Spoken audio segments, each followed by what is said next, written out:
Khodaldham trust સંચાલિત Sardar Patel cultural foundation દ્વારા રાજકોટમાં ધોરણ 10ના બાળકો માત્ર 10 દિવસમાં જ ગણિત શીખી શકે તેવા પ્રોગ્રામનું આયોજન કરવામાં આવ્યું છે। એનસીઆરના ફેકલ્ટી વિદ્યાર્થીઓને ગણિતમાં કઈ રીતે ટોપર બનવું, કઈ રીતે સારા માર્ક્સ લેવા તે શીખવશે। તેમજ ગુજરાતમાં સૌપ્રથમવાર 10th મેથ્સ ઇન 10 ડેઝ પ્રોગ્રામનું આયોજન કરવામાં આવ્યું છે। વિદ્યાર્થી ગણિતનું NCERT cover to cover solve કરી શકશે। કેલ્ક્યુલસને ઉકેલવાથી ઓલિમ્પિયાડની સમસ્યાઓને અશક્યમાંથી શક્ય બને છે। દિલ્હી એનસીઆરના ઘણા વિદ્યાર્થીઓ સિદ્ધિ મેળવીને જેઈઈ મેઇન એડવાન્સમાં સફળ થયા છે। આ સાથે જ ખોડલધામ ટ્રસ્ટ સંચાલિત સરદાર પટેલ કલ્ચરલના સભ્યોએ અબતક મીડિયાની મુલાકાત લઈ વધુ માહિતી પૂરી પાડી હતી। સામાજિક સંસ્થાઓ જે આપણે ખોડલધામ જોઈએ તો સૌપ્રથમ બધાને વિચાર આવે કે એક ખોડલધામ મંદિર કે કોઈ ધાર્મિક પરિસર છે, પણ અમારો સતત એમ કહો ને છેલ્લા 13 થી 14 વર્ષથી પ્રયાસ એ છે કે અમારો ફર્સ્ટ જે અમે આપવા માંગીએ સમાજને એ શૈક્ષણિક ક્ષેત્રે રહે, કારણ કે શિક્ષણ બધાને જોડે છે। સમાજના તમામ વર્ગો, તમામ લોકો, અને શિક્ષણથી જ એક વ્યક્તિ એનું એમ કહો ને કે સામાજિક અને આર્થિક ઉત્થાન પણ કરી શકે છે। તો કેવું છે કે એક વ્યક્તિ ધારો કે કોઈ નાના કુટુંબમાંથી આવે છે, કોઈ નાના જ્ઞાતિ જાતિમાંથી ક્યાંયથી પણ આવે છે, એનું ઉત્થાન માત્ર ને માત્ર શિક્ષણ જ કરી શકે છે। તો અમે આ એવું વસ્તુ કરી છે કે કોલેજ અને પછી સ્પર્ધાત્મક પરીક્ષા હોય તો ઠીક, પણ શરૂઆત એમ કરીએ કે 10માંથી જ એનો સારો પાયો ગણાય, બરાબર છે। તો અમે નવી કંઈક પહેલ લઈ આવતા રહીએ છીએ કે જેથી દરેક વર્ગના વિદ્યાર્થીઓ જોડાઈ શકે, કોરિલેટ કરી શકે, આગળ પણ એમને બીજી કંઈ તક મળે। એટલે આ અમારો એક પ્રયાસ રહે છે કે અમે સૌથી પહેલાં પ્રથમ સમાજને આપવા માંગીએ તો શિક્ષણ ક્ષેત્રે આપવા માંગીએ, એટલે જેથી કે સમાજનો આપોઆપ ઉત્થાન થાય, આપોઆપ એનો વિકાસ થાય, કારણ કે શિક્ષણ એ જ પહેલું પગથિયું છે। આપણે જે સંસ્થા સાથે, ખોડલધામ સંસ્થા સાથે મોસ્ટ ઓફ એમ કહી શકાય કે બહુ ઊંચા પ્રકારના ઉદ્યોગપતિઓનો આખો વર્ગ જોડાયેલો છે। એટલે એમને એક સમયે એ વિચાર સ્ફૂર્યો કે સરકારમાં આપણું પ્રતિનિધિત્વ કેટલું, સરકારમાં આપણી અસર કેટલી। તો આજના યુવાનો, ધારો કે યુપી બિહાર સાઈડ જઈએ આપણે તો ત્યાંના યુવાનો મહત્તમ સરકારી સેવાઓમાં જાય છે, પણ આપણે ગુજરાતમાં આપણે ઉદ્યોગ સાહસિકતામાં વધારે આપણા યુવાનો છે, મેડિકલ પ્રોફેશનમાં છે, એન્જિનિયરિંગ પ્રોફેશનમાં છે। તો આ વિચારથી આપણે 13 થી 14 વર્ષ પહેલાં એસપીસીએફ શ્રી સરદાર પટેલ કલ્ચરલ ફાઉન્ડેશનનો પાયો નખાણો કે જેના પાછળ ખોડલધામ ટ્રસ્ટ હતું। એટલે ત્યારથી જ આપણે બાબતે પ્રગતિશીલ છીએ કે આપણા યુવાનો, આપણા સમાજના, ગુજરાતના કે સરકારી સેવાઓમાં કેવી રીતે આગળ આવી શકે, એના બાબતે ખૂટતું જે માર્ગદર્શન હોય, કોચિંગ હોય, એ બાબતે આખા સમગ્ર પરિસર એના ઉપર જ ઊભું છે કે આપણે આપણા સમાજના યુવાનોને મોકલવા છે, મતલબ કે ગુજરાતી સમાજના। આજે ખરેખર હું તમને કહું ને તો શિક્ષણની જે બિલ્ડિંગ છે ને એ સમજી લ્યો કે મતલબ એઝ અ બિઝનેસ મોડેલ બનવા માંડ્યા છે, બરાબર। તો બાળકની તકલીફ શું છે ને એ ક્યારેક પેરેન્ટ્સ, ટીચર્સ, સમાજ, એના ફ્રેન્ડ્સ કોઈ નથી સમજી શકતું। બટ મેથ્સ કેવો સબ્જેક્ટ છે કે અગર બાળકને મેથ્સ આવડી જાય ને તો બાળક બાકી બધા સબ્જેક્ટમાં સેલ્ફ કોન્ફિડન્સ ગેઇન કરી શકે છે। ઘણીવાર શું થતું હોય, એના મેથ્સ સાયન્સ વીક હોય ને તો બાકીના 2 સબ્જેક્ટમાં એનો પિકઅપ હોય ને તો પણ એનો સેલ્ફ કોન્ફિડન્સ એનું જે પરફોર્મન્સ છે ને એને લો કરી નાખતું હોય। અને લગભગ તમે 100 બાળકોનું સર્વે કરશો ને તો એમાં 98 બાળકોનું તકલીફ છે ને એ મેથ્સ જ છે।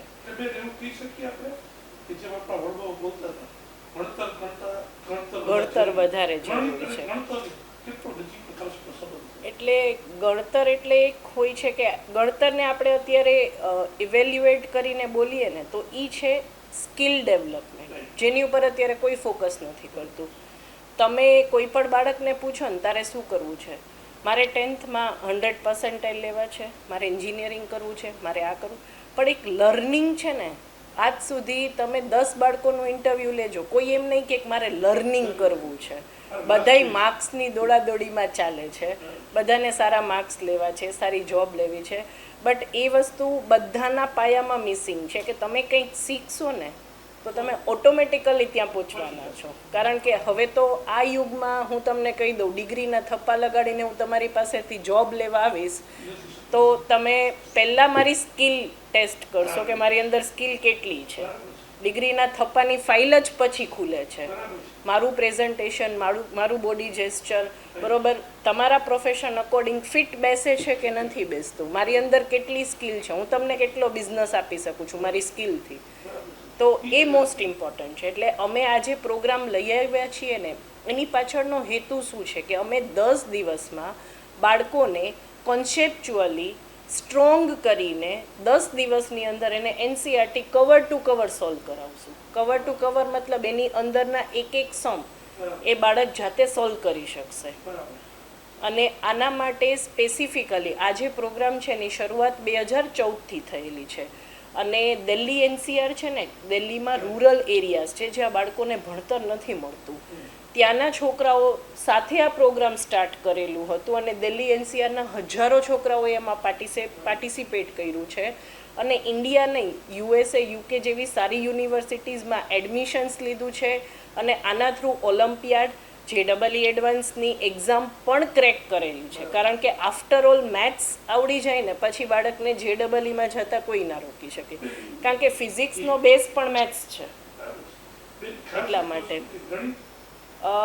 હું મતલબ અગર હાઉસવાઈફ છું, હું રસોડામાં રસોઈ કરવા ગઈ, મેં યુટ્યુબ ચેનલ ચાલુ કરી, હું જોઈને બનાવી નાખું છું. એને સમજતી નથી કે એ નાખે છે તો એનો મિનિંગ શું છે, એ ખાંડ નાખે છે તો એમાં સ્વીટનેસની જરૂર છે. હવે તમે ગળ્યું વધારે ખાવ છો, હું ઓછું ખાઉં છું, પણ તમે 2 ટેબલ સ્પૂન નાખ્યું તો મેં ટેબલ સ્પૂન નાખી દીધું. પછી ખાવા ટાઈમે મને રિયલાઇઝ થયું કે આ તો બહુ મીઠું થઈ ગયું. હવે આમાં ઘણીવાર શું થતું હોય, બાળકો બાકી બધા સબ્જેક્ટ જેમ ગોખતા હોય ને એમ ગણિતને ગોખવા બેસે છે. અને ગોખવા બેસે છે ને એટલા માટે એ સબ્જેક્ટ હાર્ડ છે, કારણ કે તમે ગણિતને ક્યારેય ગોખી શકો નહીં. એને તમારે ફીલ કરવું પડે, એને તમારે સમજવું પડે. અને હું એટલી 100% ગેરંટી આપું છું કે જેને આપણે ગણિત સમજાવી દઈએ ને, બરોબર, એ ગણિત શીખી જાય. અને અન્ડરસ્ટેન્ડિંગ અને કોન્સેપ્ટને તમારે ફીલ કરવાનું છે કે આ શું કહેવા માંગે છે. પછી એની ઉપર હું તમને 100 ક્વેશ્ચન આપું ને તો you can do it easily. પણ એ કોન્સેપ્ટ તમે ના સમજો ને તો તમારાથી એક પણ ક્વેશ્ચન ના થાય. પછી તમે ગોખવાનું ચાલુ કરો તો તમે 1 ક્વેશ્ચન ગોખો, 2 ક્વેશ્ચન. મેથ્સમાં તો હરેક ક્વેશ્ચન ઉપર ટ્રીક ચેન્જ થાય છે, હરેક ક્વેશ્ચન ઉપર તમારી થિંકિંગ સ્કિલને ચેલેન્જ મળે છે કે આમાં કંઈક બીજી રીતે વિચારો. તો એ બાળક નથી કરી શકતું. એટલે મેઇન પ્રોબ્લેમ જ એક છે કે બધાય ગણિત છે, બરોબર, એને ગોખાવે છે. ખરેખર ગણિત છે ને એ શીખવાનો વિષય છે. એકચ્યુઅલી જ્યોમેટ્રી છે ને, geometry is considered as the heart of mathematics. જેમ માણસની અંદરથી હાર્ટ કાઢી નાખો ને તો માણસ છે ને એ શું બની જાય, બરોબર, એવી જ રીતે મેથ્સમાંથી જ્યોમેટ્રી નીકળી ગયું ને તો મેથ્સનો હાર્ટ બારે કાઢી નાખ્યું, એના જેવું છે. પણ જ્યોમેટ્રી કેવું છે કે તમારી અંદર હાર્ટ છે તો તમે કોકને ફીલ કરી શકો છો, આ દુનિયા આખીને ફીલ કરી શકો છો. તો જ્યોમેટ્રી છે ને એ જ મેથ્સની તમને ફિલિંગ આપે છે. અને હું ખરેખર એરિથમેટિક પાર્ટ બહુ ઓછું ભણાવું છું. મારો રસ ઓલવેઝ જ્યોમેટ્રી સાથે રહે છે. અને હું જ્યોમેટ્રી બહુ સારી રીતે છોકરાઓને ભણાવું છું. અને જે છોકરાઓને 0 માર્ક્સ આવેલા છે ને એને અમે 20 આઉટ ઓફ 20 માર્ક્સ જ્યોમેટ્રીમાં લેવડાવેલા છે. એકચ્યુઅલી આમાં હું એક નથી, અમારી 7 થી 8 ટોપ ટીચર્સની ટીમ છે. બાકી બધા ટીચર્સ દિલ્હી ને એ સાઈડથી આવે છે. આ લોકોએ 2014માં જ્યારે આ ચાલુ કર્યું ને, જ્યારે ઇન્ટ્રોડ્યુસ કર્યું ને તો સામેવાળા કોઈને વિશ્વાસ નહોતું આવતું. જેમ 10th મેથ્સ ઇન 10 days ચાલે છે ને, એ લોકોએ સ્ટાર્ટ કર્યું હતું 9th મેથ ઇન 9 days. પહેલાં 9thમાં ફોકસ કર્યું હતું, 9thમાં એ લોકો સક્સેસ ગયા, પછી એ લોકોએ 10thનું કર્યું. હવે જ્યારે એ લોકોએ સ્ટાર્ટ કર્યું ને ત્યારે કોઈને વિશ્વાસ નહોતો આવતો, ઇવન બાળકોને બી નહીં. પણ 2 દિવસ 3 દિવસ થયા ને તો જે શીખડાવવાની ટેકનિક છે ને, પહેલાં તો 6 hours ક્લાસીસ હોય છે ત્યાં. અને એ ઓલવેઝ છે ને એ લોકો વિન્ટર બ્રેકમાં કેવી રીતે વેકેશન્સમાં લે છે. એટલે બાળક એક તો પહેલાં માઇન્ડથી સાવ ફ્રી છે. અને 6 hours એ લોકો એમને મેં કીધું ને કે કોન્સેપ્ટ ક્લિયર કરતાં ટેકનિકથી ભણાવતા જાય છે. અને ક્લાસ છે ને એટલા ઇન્ટરેક્ટિવ હોય છે કે સ્ટુડન્ટ્સ ટીચર બંને એકબીજા સાથે પોતાની પ્રોબ્લેમ શેર કરી શકે છે. ઘણીવાર શું થાય, ક્લાસમાં ટીચર એમ કહી દે તમારે બોલવાનું નથી, બાળકને એક પોઈન્ટ ઉપર કંઈ નથી સમજાતું તો એ પૂછે નહીં અને એ કેરીડ ફોરવર્ડ થઈને બાળકને મેથ્સ સમજાતું ના હોય. એટલે અહીંયા ક્લાસ ઇન્ટરેક્ટિવ હોય. અને એક હું તમને કહું, તમારે 20 ફોર્મ્યુલા ગોખવાના છે ને, એક હું તમને કહી દઉં કે તમે આ એક ફોર્મ્યુલા ઉપરથી બાકીના 19 ફોર્મ્યુલા તમે ડિરાઈવ કરી શકશો. તો ડેરિવેશન્સ, પ્રૂફ, આ બધું આપણે એને એ રીતે શીખવીએ છીએ કે ગમે ત્યારે તમે બાળકને ઉઠાડીને પૂછો ને કે આ કેવી રીતે થયું તો વિધિન 2 લાઇનની તમને પ્રૂફ આપી દેશે. અને આ યસ, સૌથી બેસ્ટ વાત શું છે કે આ જે પ્રોગ્રામ છે એ અત્યાર સુધી દિલ્હીમાં જ થતો તો ફર્સ્ટ ટાઈમ સૌરાષ્ટ્ર રાજકોટમાં આપણે એસપીસીએફ ખોડલધામ ખાતે કરીએ છીએ. તો આ જો વધારે ને વધારે લોકો સુધી પહોંચે ને આમાં આપણને સફળતા મળે તો ગુજરાતના બહુ બધા લોકો આનો લાભ લઈ શકે છે. જેમ કે અત્યારે બધા સ્ટુડન્ટ્સની તકલીફ મેથ્સ છે જ, અને અમે ટાર્ગેટ કરીએ છીએ જે આ વર્ષે જ બોર્ડ દેવાના છે, અને એમાં જે બાળકોને બે ટાઈપના બાળકો હોય ને એને બહુ તકલીફ પડે. એક જે બાળકને 100માંથી 100 માર્ક્સ લેવા છે, અને એક જે બાળકને પાસ થવું છે. 100માંથી 100 માર્ક્સમાં શું તકલીફ પડે? સેક્શન બીનું પેપર હોય ને એ 56 માર્ક્સનું હોય ગુજરાત બોર્ડમાં, અને સીબીએસઈમાં એ લગભગ 60 માર્ક્સનું હોય. બાળકો એમાં કમ્પ્લીટ માર્ક્સ લઈ લેતા હોય, પણ 1 માર્કર ક્વેશ્ચન હોય ને જેમાં એક જ માર્ક, એમાં એમસીક્યુ ટીક જ કરવાનો છે, એમાં એ લોકો ભૂલ વધારે કરતા હોય છે. એટલે બોર્ડનું પેપર સેટિંગ એ રીતે હોય છે કે એ 3 થી 4 ક્વેશ્ચન્સ એવા મૂકી દે છે કે જે બાળકને 80 આઉટ ઓફ 80 લેવામાં અટકાવે છે.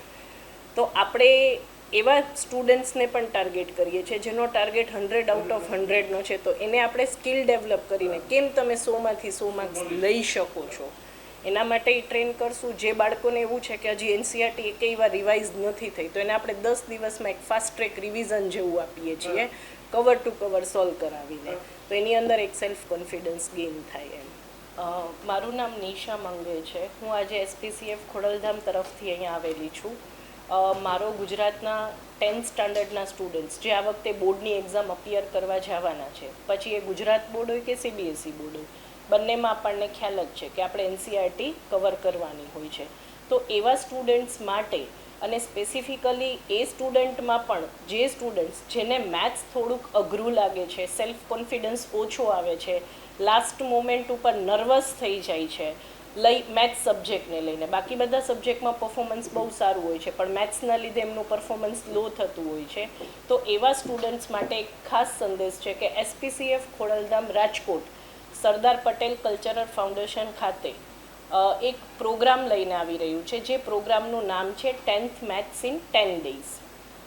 આ પ્રોગ્રામમાં શું છે? આ પ્રોગ્રામમાં દિલ્હીના ટોપ ટીચર્સ કે જે લોકોએ 2014થી આ પ્રોગ્રામ સ્ટાર્ટ કરેલું છે, અને ત્યાં 1000+ સ્ટુડન્ટ્સે આ પ્રોગ્રામનો બેનિફિટ લઈ અને યુકે યુનિવર્સિટીઝની ટોપ યુનિવર્સિટીમાં એ લોકોએ એડમિશન લીધેલું છે.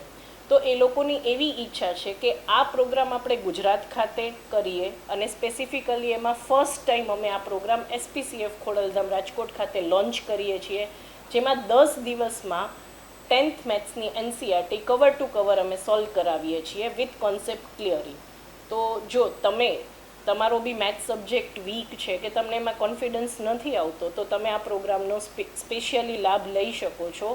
એક વખત લાભ લેવાથી તમને 100% સેલ્ફ કોન્ફિડન્સ ગેઇન થશે અને તમે તમારું બી પરફોર્મન્સ ઇમ્પ્રૂવ કરી શકશો.